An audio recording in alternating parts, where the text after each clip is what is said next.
जैसा कि पिछले वीडियो से हम ये जान चुके हैं कि आज के करीब 6 करोड़ 60 लाख साल पहले करीब 10 से 15 किलोमीटर के डायमीटर वाले एक चट्टान ने डायनासोर समेत 75 से 80% जीवों को पूरी तरह खत्म कर दिया था।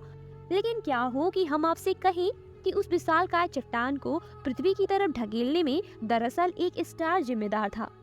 जी हाँ, ये हाइपोथेसिस हमें लाती है हमारे सन के एक खोए हुए साथी पर। तो आइए जानते हैं कि कैसे ये स्टार समय समय पर अर्थ पर सरवाइव करते हुए लाइफ को लगभग पूरी तरह से डिस्ट्रॉय करता रहता है। सन हमारे सोलर सिस्टम का सेंटर स्टार है। इस सोलर सिस्टम में सभी प्लैनेट समेत सभी एस्टेरॉयड, कॉमेट्स, डस्ट और दूसरे ऑब्जेक्ट इसके चारों ओर घूम रहे हैं। इस स्टार का मास जहां अर्थ के कंपैरिजन में 3,33,000 गुना तक ज्यादा है, तो इसका वॉल्यूम इतना ज्यादा है कि इसमें 13 लाख पृथ्वियां समा सकती हैं। एक स्टार वाला हमारा स्टेबल सोलर सिस्टम एक परिकल्पना के अनुसार कभी बाइनरी सिस्टम का हिस्सा हुआ करता था।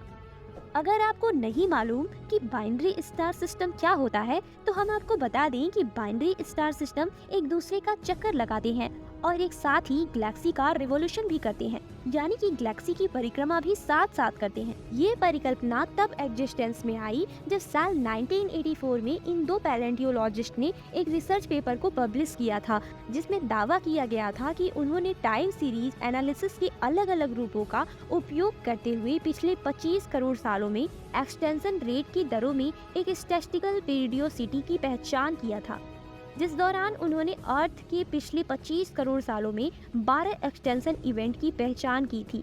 इस इवेंट के बीच में पाया गया कि जो एवरेज टाइम इंटरवल आ रहा था वो करीब 2 करोड़ से 2 करोड़ 60 लाख साल का था। 25 करोड़ साल के इस टाइम पीरियड में 2 एक्सटेंशन इवेंट देखने को मिलते हैं, जिसमें से एक था क्रिटेशियस पैलेजीन। ये 5 हुए सबसे बड़े सामूहिक विनाश में आखिरी महाविनाश था, जिस दौरान एक एस्टेरॉयड इम्पैक्ट ने एक झटके में डायनासोर समेत 75 से 80% लाइफ को पूरी तरह से डिस्ट्रॉय कर दिया। वहीं दूसरा सबसे बड़ा एक्सटेंशन इवेंट था इयोसीन ओलिगोसीन एक्सटेंशन इवेंट। ये आज के करीब 3 से 3.5 करोड़ साल पहले हुआ था। वास्तव में ये उतना बड़ा इवेंट साबित नहीं हुआ था। इस एक्सटेंशन इवेंट के पीछे क्या रीजन रहा होगा ये साफ तो नहीं, पर इसके पीछे जिम्मेदार ज्वालामुखीय गतिविधियों या किसी बड़े मेटेराइट इम्पैक्ट को बताया जाता है। ये दो वैज्ञानिक यह तो नहीं बता सके कि इसके पीछे का एक्चुअल रीजन क्या था, बट वो 100% श्योर थे कि इन डिस्ट्रक्शन का रीजन नॉन टेरेस्ट्रियल मतलब पृथ्वी से जुड़ा नहीं था। इसके बाद कई साइंटिस्ट की टीम ने इसे एक चैलेंज के रूप में ले लिया और सुझाव दिया कि अर्थ पर हुए इस मास एक्सटेंशन के पीछे 1.5 लाइट ईयर दूर एक रेड डॉर्फ स्टार हो सकता है।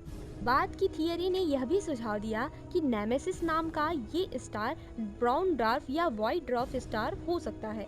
ये सभी लो मास स्टार लाइट में काफी डिम होते हैं, जिसके चलते इन्हें खोजना और भी मुश्किल हो जाता है।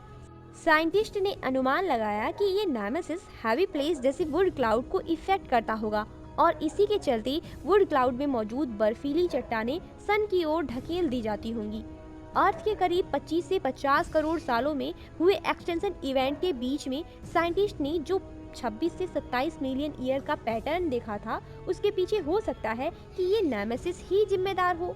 अगर ये नेमेसिस स्टार वाकई में मौजूद है, तो ये हर 26 से 27 करोड़ साल के टाइम पीरियड में वुड क्लाउड के करीब से गुजरता होगा, जिसके कारण ये वुड क्लाउड से कुछ कॉमेट्स को सन की ओर ढकेल देता होगा और इससे उस कॉमेट्स का अर्थ से टकराने की दर बढ़ जाएगी और सामूहिक विनाश और ज्यादा सामान्य होंगे।